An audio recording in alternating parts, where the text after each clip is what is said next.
And hey, Aaron. What? I'm busy. Oh, Why are you interrupting me? all right. You don't know this, but I'm rewriting the New Testament in regex expressions.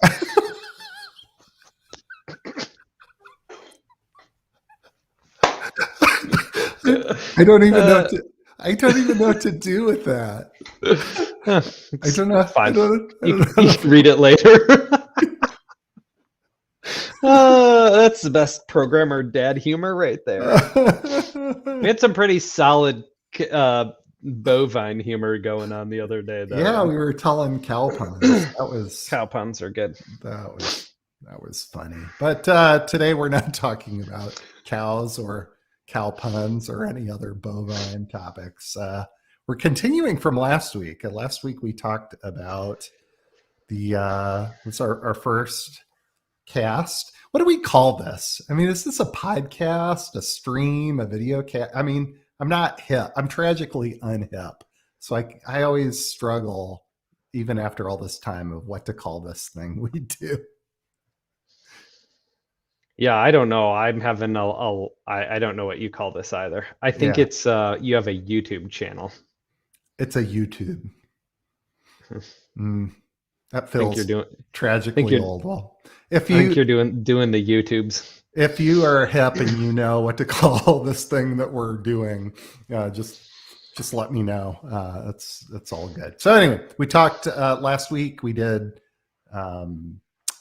resolutions for the new year 2022 in cybersecurity, and I think mine boiled down to, I don't know that I ever got your resolutions. You weren't very resolute, but mine boiled down to, don't make a bunch of resolutions, make a resolution, which has multiple parts maybe, but it's get back to basics. And so it begs the question, what are basics? And that's what we're gonna talk about today.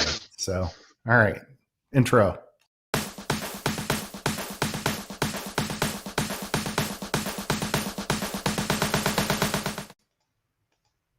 So, basics. How do you think about? Are you going to start with story time again? As you mention it, maybe I will. Is this just an elaborate question to get me to open the floor to you to tell a story? Because you could just go right for it. We'll just have Uncle Brian's story time. That's good.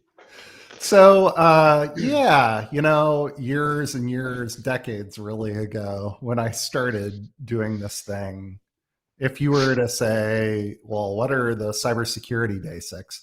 We didn't necessarily in corporate IT, we didn't even necessarily have security people. We were just IT people, a lot of us. And so, my basics for security was pretty simple. It was a couple of products that I buy. So I buy antivirus and a firewall, and the people that funded my department would say, what more do you need? That's the security stuff. And that sort of supposedly was the basics. But how do you think about the basics, Aaron? I mean, I have a larger spiel, some theories, but I wouldn't deprive you of your own opportunity. Well, I think we have a little different philosophies on it. I only did a short stint in corporate IT, and we did have a firewall. It was a long time ago, though. It was back before firewalls were stateful, which actually might be a blessing in today's security environment. If you didn't have a stateful firewall, right, a lot less things would get hacked. So for me, like, I don't know. I always I'm a pretty common sense guy, I think.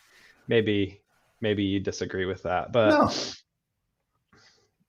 There are a lot of folks that are like, when we're going to get into basics, and I'm sure I'm making fun of your whole spiel here right now, is that basics are going to be a list of tools that you need to have. And that drives me nuts. Yeah, right. Because I've done so many other things in life that are just as important as cybersecurity. And it all starts with situational awareness. Like, what am I up against? matters. Whether we're flying an airplane or we're renovating a building or any of the other things that we do, I like to have a really good situational awareness of what is the current state, what is the future state, what are my challenges that I'm going to face, because I don't know, everything I do in life seems to have limited resources. There's Right. never like, oh, there's way more money or way more time than what we need. As it turns out, we have twice the amount of money that I Yeah, thought we'd have. which has never happened in my life. No, no, me Um, either. and so it's all about like being a good steward of the resources that we have. And whether that's, even in piloting, it's about time management. You only have so many resources, like so many hands, so many eyes, so much thought process to respond to all the things that are happening. And so we focus a lot on situational awareness of what's important. Number one thing is fly the plane, and everything else comes after that. Yeah. You can't stop flying the plane to talk to air traffic control. This becomes And maybe the prime directive that everything else sort of feeds back to. yeah, and so that's where when I think of basics, I think of situational awareness. And most of the organizations that I work with, while they're on to, well, I'm going to pick on you. Brian said we should have these 10 tools. So our first Right. task is to go buy these tools. And they have little to no situational awareness about what is their prime directive? What threats are they protecting against? What tools do they already have in their stable? How much budget do they have to spend?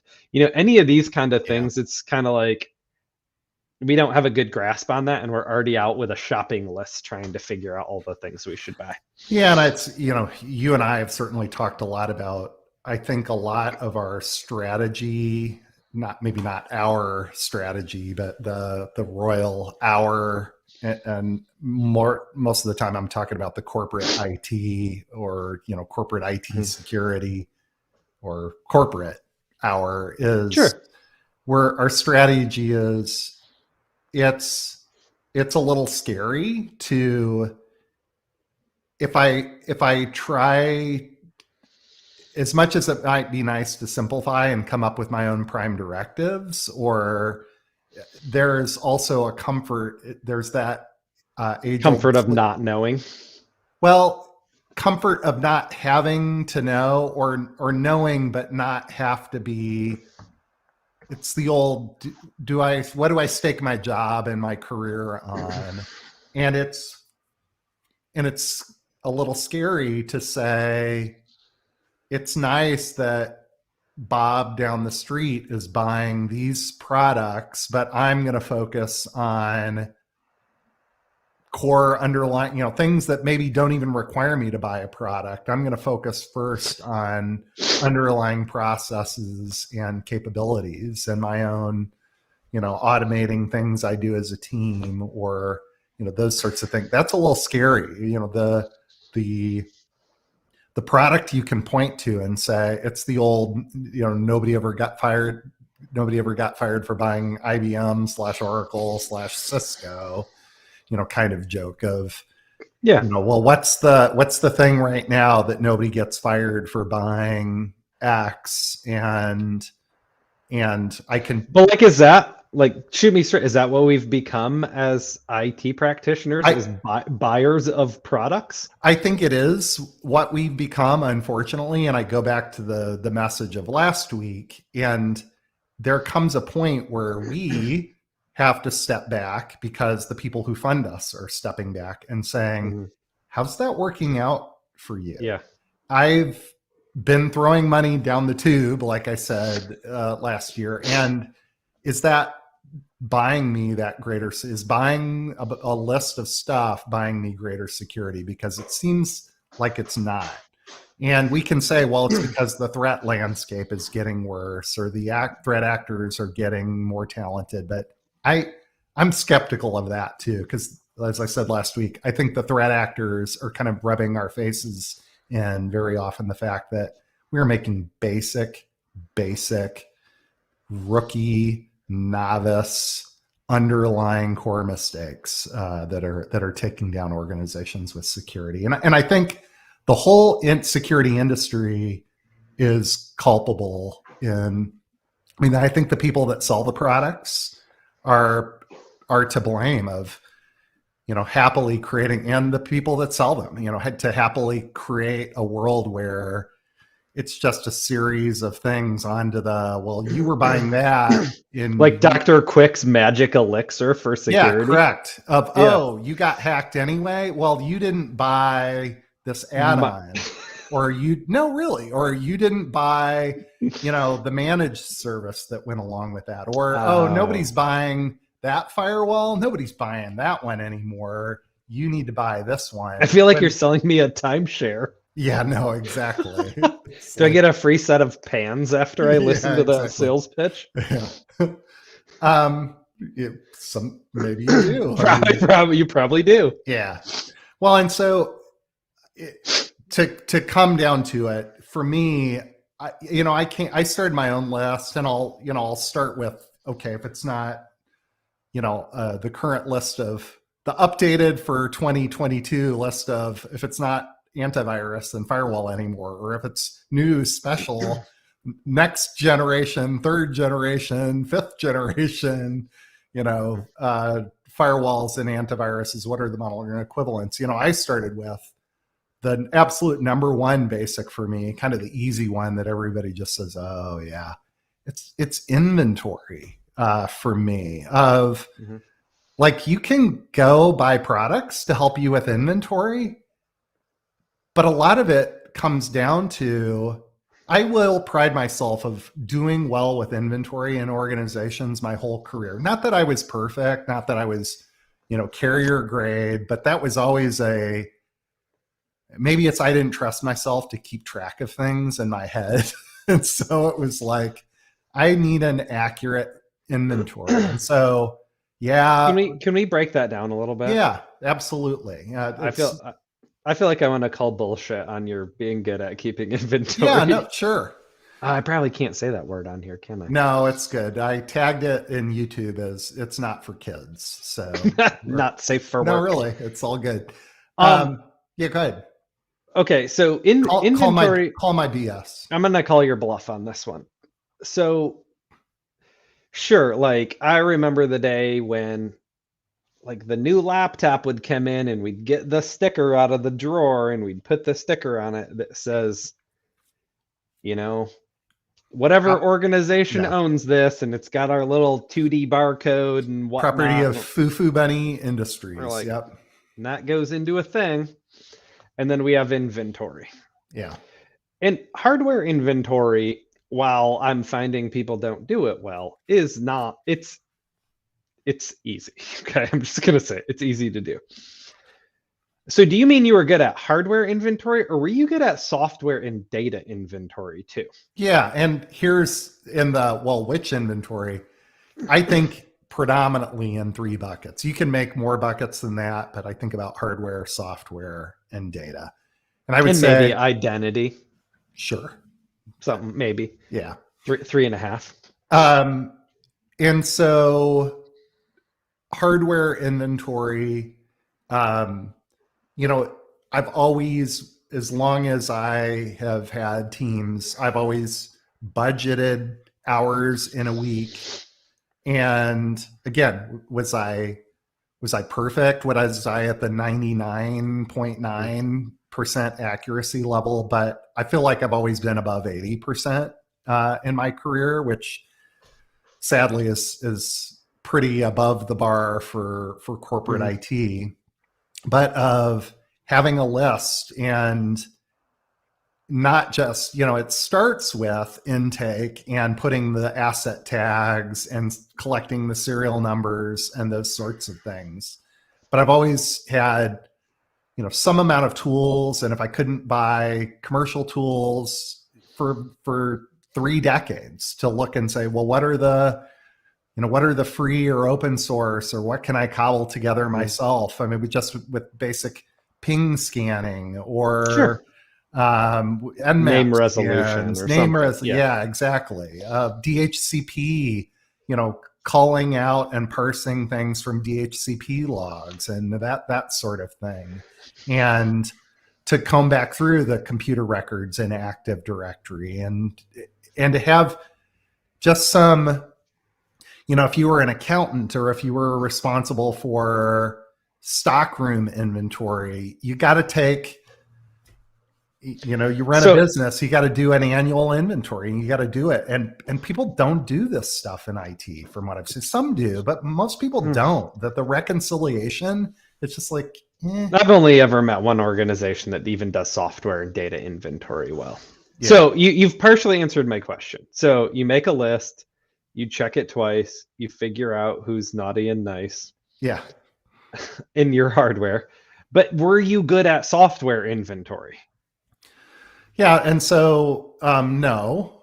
Objectively good, no. Better than average, yes. And that, again, is going to require some tooling. But again, I will tell you, when I couldn't afford the new hot software inventory tool, again, you can do some pretty amazing things if you're willing to step out of the boat and say, I'm going to scan the Windows registry. I'm going to scan the program, absolutely, program items directory. And again, even if I'm looking at a mountain and saying, how do I deal with it?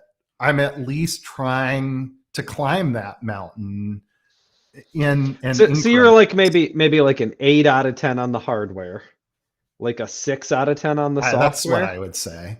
And most people are a 0 or a 1. Yeah, I agree. And data has always been data like in corporate IT. Maybe a 2 out of 10. I don't know anybody that's above a 5. I don't know that I've ever met anybody that's above a 5 on data inventory and in corporate IT. I mean, I've heard some people that were in, you'd heard things and stuff about, well, when I was at this, agency inside of DoD for this little compartment, we knew all the. But isn't that like, so for me in security, the primed, and part of this is because of my ridiculous educational I think I know where you're going. I'm going to tell you why you're wrong, but go ahead. The prime directive is data integrity. And I knew you were going to go there. We're assuring the confidentiality, the integrity, and the availability of data. And we're saying like, well, yeah, that's our prime directive, but we have a great inventory of these other things over here. Right. Like I get that you have to do that. I can totally solve this for you. Okay, do it, please. I knew you were going to go there. That your prime directive is data integrity. And these systems, why do these systems exist? What do we process? It comes back to this integrity of this data we protect. And the reason why, and you're absolutely correct, and we don't realize this in corporate IT. You don't have an but when we look around and say, why is it so not fun to do corporate IT security right now? It's because we either don't realize or we're only starting to realize that data is the prime directive. Because our prime directive coming up inside of, as I said, we weren't security people first. We were IT operations people, and then IT. Wait, data integrity was the prime directive then. Except it wasn't. You have some. What's the prime directive? Explaining to do, Lucy. The prime directive of IT security, and I'm not saying it should be. I'm saying this is the misunderstanding of corporate IT. The prime directive is system availability and uptime, and this is the old, again, a cliche. A person calls and says, "Hey, I can't get to the sales projection report," and the IT department says, "System's up. I don't know what to tell you. Click." Because okay, fine. All right, I'll play along. And so because the prime directive of IT operations has been, it's the 99.9%. How many nines of uptime, and everything else is either marginally my problem or it's somebody else's problem. Got it. Okay. Because I've always been, when I've had a metric for IT operations, it's been overwhelmingly been availability, and as measured by, typically, unfortunately, as measured by ping, as measured by, no, really, was it up? Because to do otherwise is hard. Got it. Yeah. Counting things is hard. counting things is hard. So yes, inventory is a basic. And despite having said that it's hard and we don't do it well, I, as the recovering IT operations, corporate IT operations and security people, the data, software, and infrastructure are all, which inventories, all of the above. We've got to go do it. And well, okay, what product are you selling? What do I have to buy? Just like stop. Start first with, for me, where I've done better later in my career is even before you go buy some really, and like crazy expensive product that inventories all the data everywhere across everything. Even start at the high level of like, do you even know what your data types are in your organization? Like, would you even know where to go look for, before you get to the fine grained inventory? Do Yeah. you even have like the master list Well, of? that's where, if I think about like other, like I'd like to do real estate and building renovations and stuff like that. And, measuring data is kind of like figuring out how many square feet of space we have. And, Yeah, before we go do every room, sometimes it's kind of nice to just like look at how many buildings are we dealing with here. yeah, And one of the approaches I've taken is first, before we go walk all the data structure to figure out what's in there, I need to know how many different data mount points we have, yeah, how many file systems, how many databases, how yeah. many APIs are we going to have to go walk to do this? Well, And and this to me, software inventory can be very helpful in driving data inventory. I mean, there are going to be some unstructured data mhm. as well, but to me, if you don't know where to start with in data inventory, So maybe that's a goal for this year, is to understand, how many file or database mount points do you have? How many doors would you have to walk through right? to inventory your data? It seems like Yeah, a good goal. right. Mhm.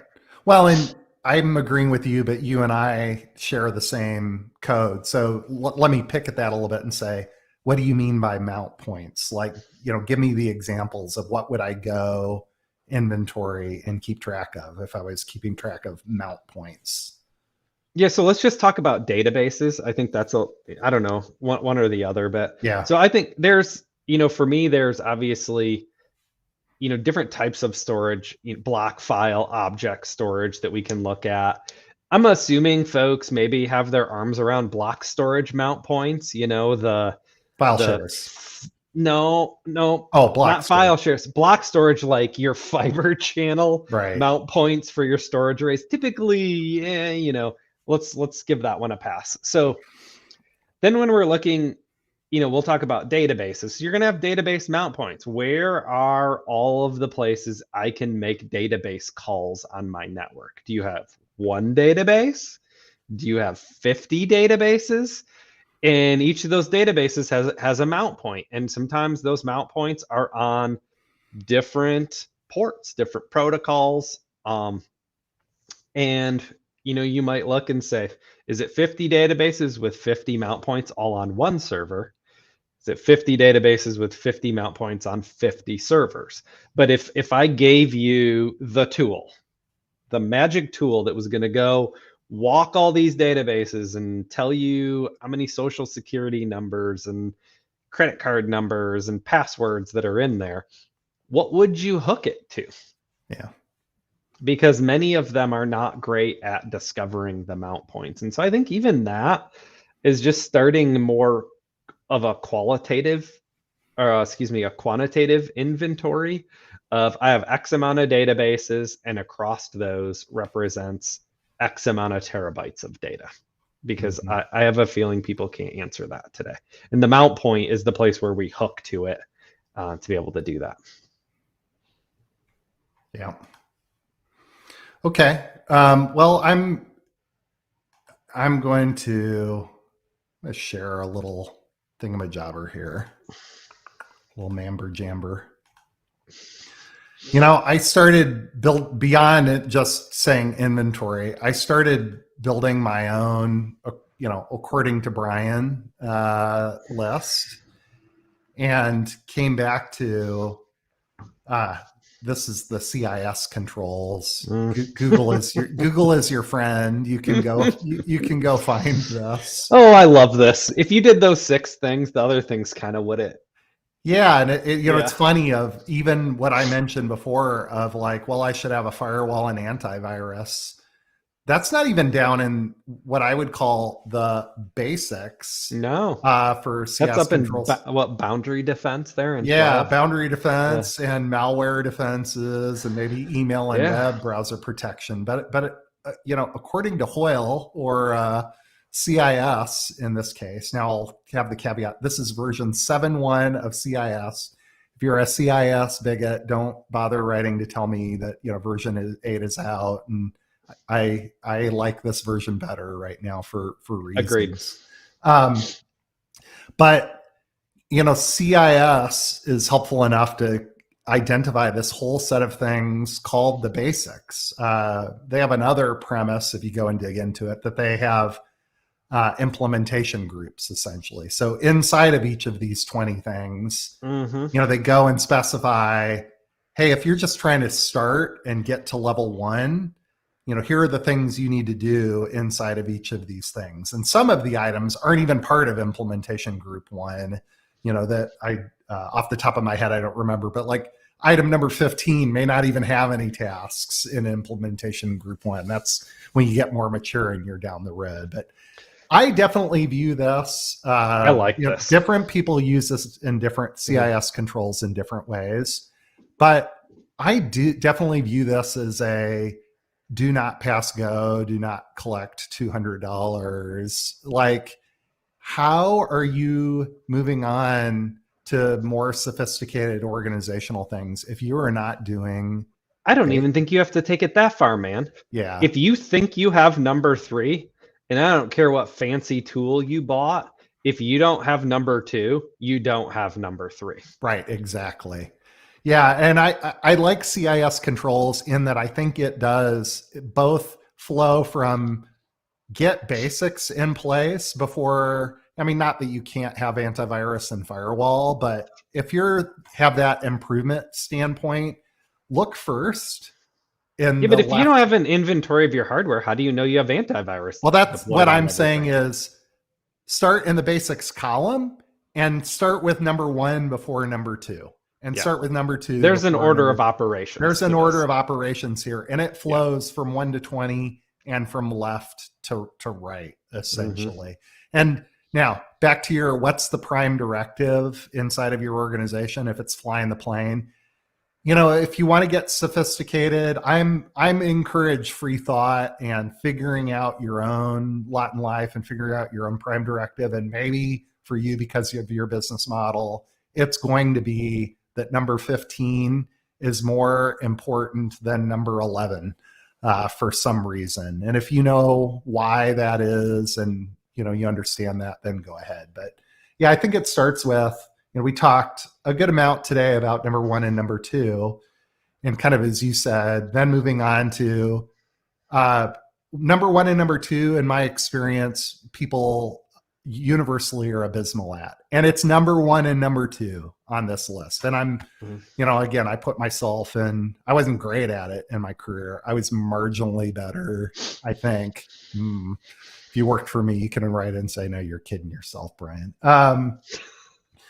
But like you said, once I have hardware and software inventory under control, and that's both inventory, they say inventory and control. And so I know what machines I have, and I would have some way of knowing if a new one popped up I wasn't aware of, and some set of procedures around, well, what do I do about that? Of like, where did this machine come from? Do I have some maturity to know what to do about it? Then the continuous vulnerability management. And there are sophisticated ways to do this, or they're the simple, like, I can buy whatever Microsoft is calling their configuration and patch management system today. I think I had to write it down because it was SCCM. No, I don't know. I've lost it. It's okay. We know what But you're talking about. but you could also, there's the basics of, well, turn on automatic updates at a minimum. Like, are you taking the updates that are available? Control use of admin privileges. One of these portions but we had this whole thing on Bastion hosts, that had covered some of those topics, and we move on from here. Well, maybe what we can do is, because we're pretty much out of time. Yeah. But as we go forward, I would love to dig into maybe less philosophy and a little bit more some practical things people can do in these areas. Let's do it. I think that has the benefit of you and I, who don't like to get super creative on this. I think we may have our next 6+ weeks of topics here. So a deeper dive in 1 through 6. Well, as usual, it's been completely miserable talking to you. So and also with you, Aaron. Yeah, I'm going to go back to rewriting the New Testament here in regex. I don't even know what to do with that. I don't know what that means. All right, man. Good to talk to you as always. All right. Yep. Bye. Later.